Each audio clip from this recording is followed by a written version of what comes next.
Good morning. How you doing? I'm Al Boogie. I'm your host for this morning. Um, this is Coffee Talks with Al Boogie. You can strap yourself in, get you a cup of coffee, and let's just have a conversation. My conversation today is about depression, manic depression. I suffer with manic depression. I'm 46. I'm a mother of two. I am not married. I have my mom's still alive. My father's deceased. I have family sporadically around the country. But my main objective is to talk about my intermanic depression. Depression is a very powerful entity. Disorder, syndrome, whatever you might want to call it. It's real. And it can be fatal. You know, I've suffered with depression since I've been a child, at the age of 8, all the way until now, and I'm 46. That's a long time to be depressed. It's 38 years of depression. You know what I'm saying? I deal with it because I have God on my side, and God ain't gonna let nothing take me out of here.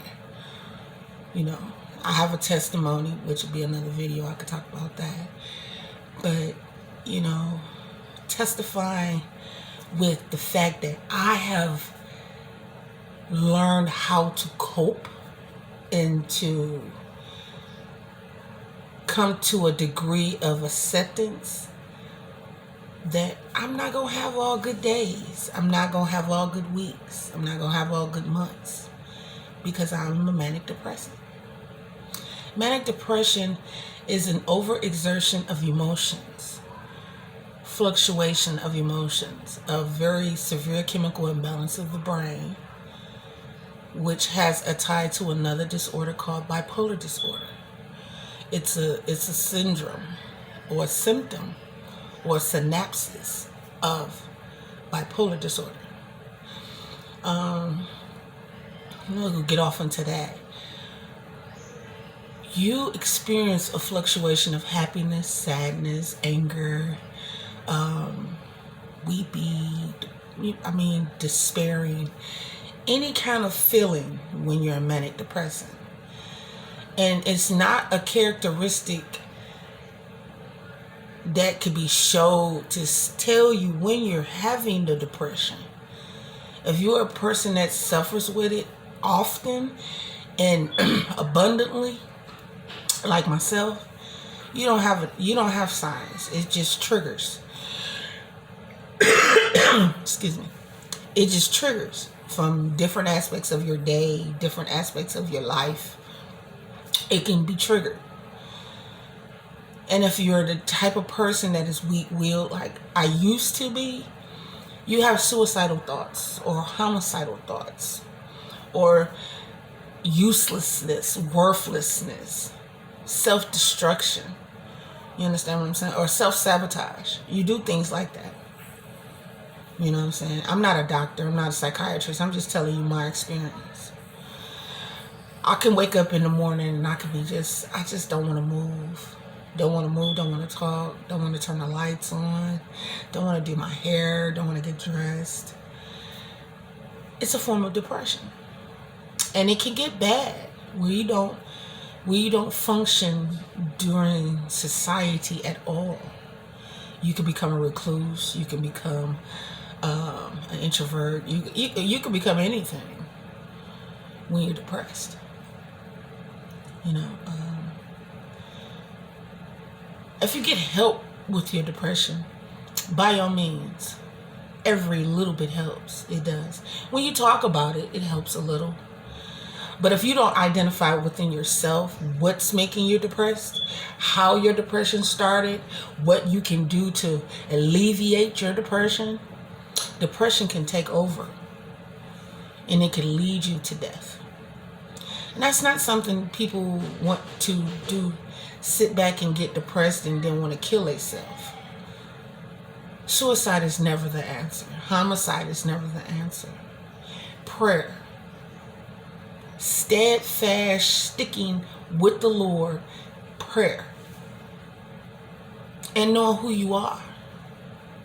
You know what I'm saying? If you don't know who you are, then depression can take your identity from you. It can leave you labelless. It can leave you familyless. It can leave you without a lot if you let it take hold. You know, there are 3 different stages of depression. You have minor depression, major depression, and manic depression. I have the top tier of depression. You know, I can wake up in the morning and I'll feel very energized. I'll be, oh, yes, this is going to be a wonderful day. This is going to be a great day. I'm going to get up. I'm going to put some clothes on. I'm going to feel good. I'm going to get to moving around.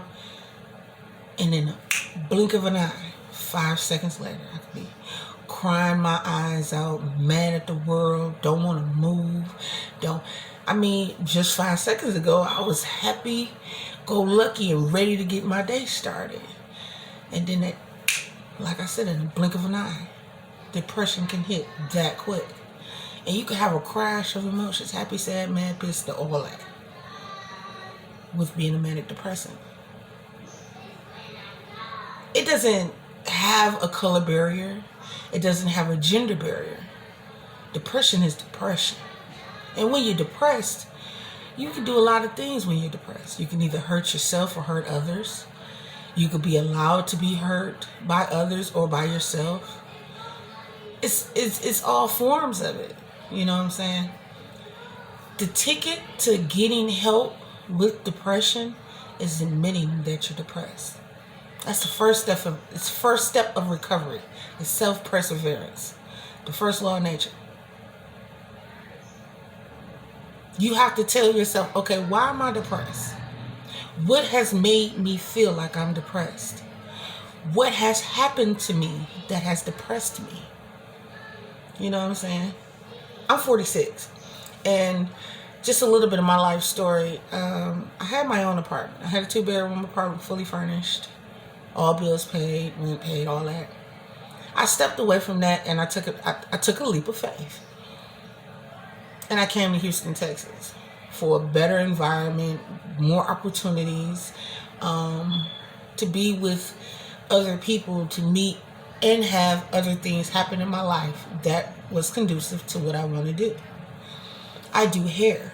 I braid hair. I know how to cut hair. I know how to curl hair, color. I know how to do it all. I'm just not a licensed cosmetologist, which I'm working on.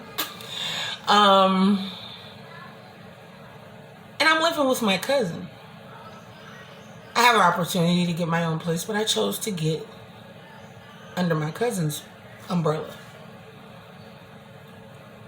Now, you might ask why I didn't take the opportunity of getting my own place instead of staying with my cousin. My depression. Just to be honest with you, my depression made me feel like I would be alone in this big city. Houston is bigger than Detroit. You know, it may not seem like it, but Houston is huge. Houston has everything that you could possibly want in it, but it's so far away that, you know, it's a lot to take in. You know what I'm saying? I relocated from a whole nother city and state to a whole nother city and state. You know, and my depression, I have been saying I want to do YouTube. I want to do the TLC products. I want to do hair. I want to do a whole lot. I'm basically a jack of all trades. I can do a little bit of everything. You know what I'm saying? But with my depression, I could feel 5 minutes, I'd be so happy and giddy and have everything ready to do what I need to do. Blink of an eye. Depression kick in and I won't do nothing. That's how it works. You don't have a signal or a clue when it's going to hit you. If you've dealt with emotional impairments or mental impairments throughout your life, your body is basically accustomed to having the levels of whatever it is that your syndrome or your disorder is. I'm bipolar type 1. manic depressive, obsessive compulsive disorder. That's it. Those are my diagnoses from a licensed psychiatrist and psychologist. And I've dealt with these issues since I was a child. No, I'm not going to let it beat me. I'm not going to let it beat me at all. I try to conquer it by prayer, reaching out to different people that I know that deal with the same thing that I deal with, or just talking about it. It actually helps. You know, reach out to your mental health clinics in your area, or, 211, 411, whoever 11 that you need to talk to get you some help. They have mental health services in every state, every city. You're not alone. If you feel like you're alone being depressed, you're not alone. You're not alone. You have God and you have other people that can help you get through whatever you're going through. You don't have to sit up in a bubble by yourself, feeling like every little thing is going to pop your bubble and you're going to fall apart. You don't have to feel like that, because there's help with the feelings that you're having when you're depressed. It's the mental health system that can help you. Now, I'm not gonna say that everything that they do is conducive to whatever your situation is or whoever you are. They have medication, they have therapy, they have group therapies, they have one-on-one sessions with psychiatrists and psychologists or therapists or counselors. There is help out there for you. You're not alone. You're not alone. Take a pause for the cause. You're not alone in this. So don't feel like you're alone. You know what I'm saying? Like I said, I'm 46 and I suffer with manic depression on a daily, every day. And I have to get with God and within me and know that, okay, look, today gonna be a not depressed day, or I'm gonna just, I ain't doing nothing. I'm just gonna lay here. I ain't gonna move. I don't want to talk to nobody. I don't want to be bothered. Or I get on my tablet, I get on my computer, or I get on my phone, or do something to try to take my mind off the depression that I'm feeling. And sometimes my depression makes me so angry with me, because I'm stopping my glow from happening because my mind is so bogged with depressing things or irrelevant things or just obsolete things that don't really need to be running through my mind. You understand what I'm saying? When you are a mental health patient, you understand what I'm saying. But when you are dealing with a mental health patient, you have to have patience. Big time. You have to have time and patience to deal with a mental health patient or a person that has mental illnesses or mental disorders. My youngest son, he has bipolar type 2. He's the explosive side of the bipolar disorder. He's obsessive defiant disorder, impulsive disorder, and I think he has a disassociating disorder also, where he really doesn't know what is what at any point in time. My oldest son, that's a story in itself. I ain't even gonna hold you up. I believe he is the biggest part of bipolar disorder there is, because he's angry at everyone. He doesn't like anybody. He goes through bouts of depression with feeling suicidal. Stuff like that. Yeah, depression is real. It's really real. And it doesn't discriminate which sex, which color you are, what age you are. Depression is lethal on all aspects. They have medication for it. I have been on every medication there has been made for bipolar disorders. Any mental illness Medication, I can name them: lithium, thorazine, Seroquel, Celexa, dihafamine, Diatrex. I have been on them all. I was on so many pills at one time when I was about 11. I was taking 15 pills 3 times a day just to get something right with this. And I talked to so many doctors and counselors and everybody. My mom, she was up there with me through it all. And I used to always want my mama to be around, and I always felt like she wasn't. But she was there, and she was asking the doctors, well, what's wrong with her? Why is she acting like this? Why is she feeling like this? What is she going through? What can I do to help my daughter? The doctor said, ain't nothing wrong with your daughter.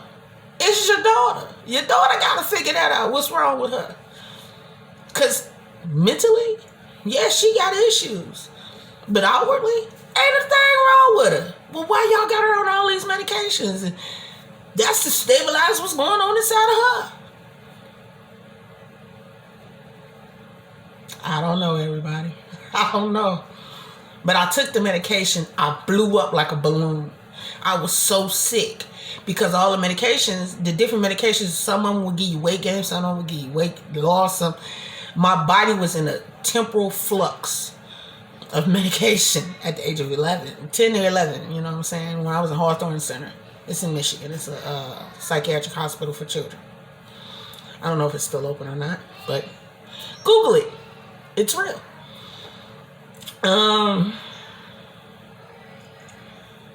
My last bout of depression that was really severe, I would have to say, I said about 5 years ago.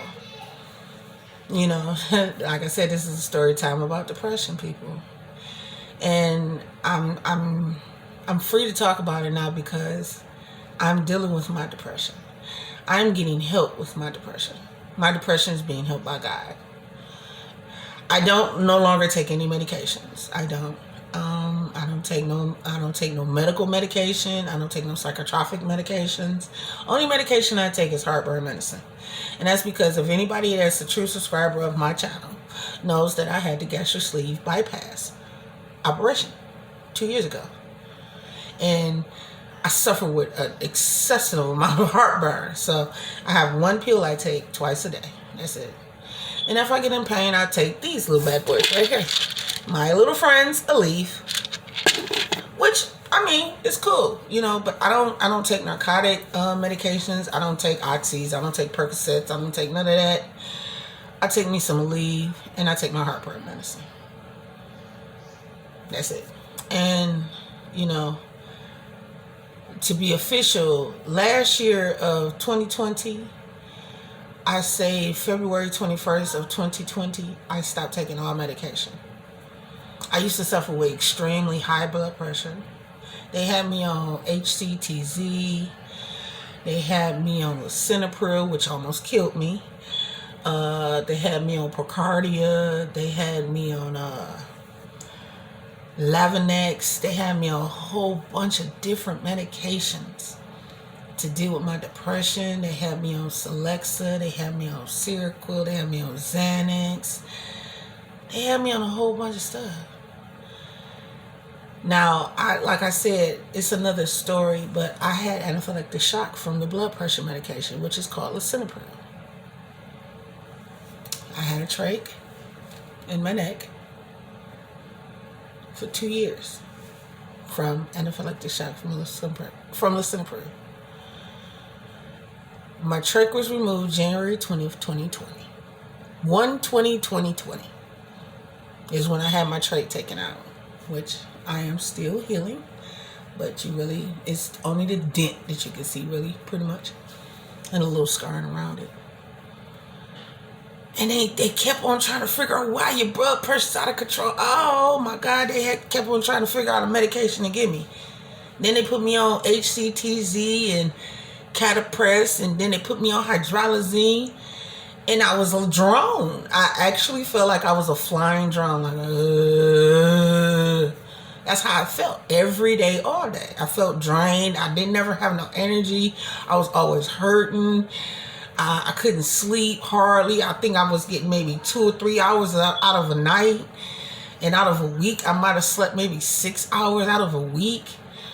You know, I cried all the time. I was just a ball of emotions called depression. I was depressed. I was so depressed. And I wanted to be out of here. I really wanted to be out of here. And then just one day I woke up. I was like, you know what? Forget this. God, please take this away from me. Please, Lord. So I took every medication I had. I was running around my room, picking up every pill bottle. If it wasn't for the surgery, it went down the toilet. Blood pressure medication, bloop, all down the toilet. Psychotropic medication, bloop, all down the toilet. Every medication I was taking, I threw it down the toilet. February 21st, 2020. I have not been on any medication except for my omeprazole, which is Prilosec in the medical form. In the medical transcript form, is called omeprazole. 40 milligrams twice a day. And that's to keep my stomach, since it's so small, keep it to contain the acid from the gastric sleeve bypass that I've had. So when I say there is hope, everybody, hear me and hear me clearly. If you're depressed, there are avenues to get help. There are people you could talk to. If you just comment down below, if you are feeling like you need someone to talk to, comment down below and DM me. And I'll talk to you and I can give you some advice, or, you know, I can help you get to where you need to be to help get help for your depression. You know what I'm saying? Everybody suffers from different levels of different things. And if you're willing to accept the fact that you have a problem, that's the first step in recovery. If you keep denying that, oh, ain't nothing wrong with me, ain't nothing wrong with me, I'm good, I'm this, I'm that, I'm this and I'm that. Just by talking like that, that knows that you're depressed. Especially if a person knows you for who you really are. And if you know who you really are, you can identify with how you're feeling and am I depressed, or I'm just having one of them days. Well, I'm not gonna talk y'all ear off today. I thought I'd just come talk about something that I know about, you know what I'm saying? I keep talking about this TLC product stuff, which I did my research and everything, and I take the products. Like I said, I'm drinking Delgado coffee right now. But as far as life-changing things, I know about depression because I suffer with it. Yesterday, I suffered with it really, really badly. It was raining. I was weepy. I didn't let nobody see it, but I stayed in my room, which I'm currently in right now. And I went through the motions. You know what I'm saying? I had a depressed day. But then when I got to doing my prayers and my different scriptures that I say to myself to help me get up and surrender to who I really am, it helps. It really does help. It gives you a lift of relief, if that makes any sense to anybody that deals with depression. You know, I went from one thing to another. I went from high to low. I went from middle to the end. I went from beginning to start. And I'm dealing with every day of the new me. It's January 11th. January 11th, 1/11/21. It's a whole new year. 2020 was horrible for everybody. Everybody. If you say 2020 wasn't hard for you, kudos. But 2020 changed everybody's life. Everybody has to walk around with masks on. This, all of a sudden, this mysterious plague, which is part of the book of Revelations. Read it. Everything we're going through is in the book of Revelations. We ain't gonna get off to the spiritual thing today. We talking about depression. But 2020 changed everybody's lifestyle, everybody's aspect of life. We went from a free and clear country to a mask gloved up. You got a glove up, got a mask up, got to wash your hands 24,000 times every 5 seconds because Corona and COVID-19 is real. But if anybody was watching my video the other day, your girl is Corona free. I got my paperwork. I'm a negative. Hello. Walgreens give you free testing. Hello. Drive up, get it, and go. Try it. Works. But back to depression. You can beat depression. Don't let depression beat you. Don't sit there and wallow in your mess. My mama gave me a scenario. This is going to be it before I end the video. My mama gave me a scenario that, you know how you poop? It's nice and warm and squishy and warm and you in it. You just all in it. Then it start to get cold. Then it start to crack and get hard. So you go in your mess again. You get some more warm and ooh, I'm comfortable. But as long as you keep staying in that same mess and it keep getting warm to you and then you break it in when it get cold and you get more mess, that can take a lot out of you. Oh, excuse me. It can take a lot out of you. It can put you in a mindset where like, what the hell am I doing? Damn if I do, damn if I don't. You know what I'm saying? Whether or not you identify with the different levels of depression, it's real. People are dropping like flies because of COVID-19, drugs, lifestyle circumstances, depression. Some people didn't make it. It wasn't just because of COVID, but with the lifestyle that COVID brought, it put a lot of people in a depressed tailspin. Some people didn't know how to take it. Some people didn't know how to recover from it. Some people didn't know how to deal with or maintain their regular lifestyle because they were depressed. They didn't seek help. I'm bidding and inviting you to get help. I'm getting help. You get you some help. Reach out to your local branches of mental health and find someone to talk to. Find the medication that'll help you. Or just talk to your pastor or your priest or your nun or your evangelist or counselor, somebody. You're not alone. It's a lot of people out here that suffers and deals with depression. And it's a cure for it. You know what the cure is? Loving you for who you are and being what you are. I'm learning that now, and I'm 46. In 4 years, I'll be 50 years old, everybody. You know what I'm saying? I suffer so hard with depression, with my children, with my mom, with my family. And until I identify that I have a problem, like my shirt say, it takes a village to raise a child. And from a child to adolescence to adulthood, I have been dealing with a mental illness that is extremely underrated. People underrate depression so much that it's almost like y'all don't know that Donald Trump is depressed. That's why he's been doing what he's doing. But again, okay. This is a 30-minute video. I just wanted to come and share my story with you about depression. If I helped anyone, please leave a comment down below. If you want some advice or you need some help finding you some help, please leave a comment down below, DM me. My Instagram name is Miss Alicia 2018. My Snapchat is Miss Alicia 42. And that's MZ. My Twitter, I can't remember what Twitter. I don't even be on Twitter like that. My Facebook is Alicia Hunter. I'm just learning the ropes of the editing and descriptions and tags and all that, so y'all have to forgive me. I can't say that it'd be down in the description below because it may not be.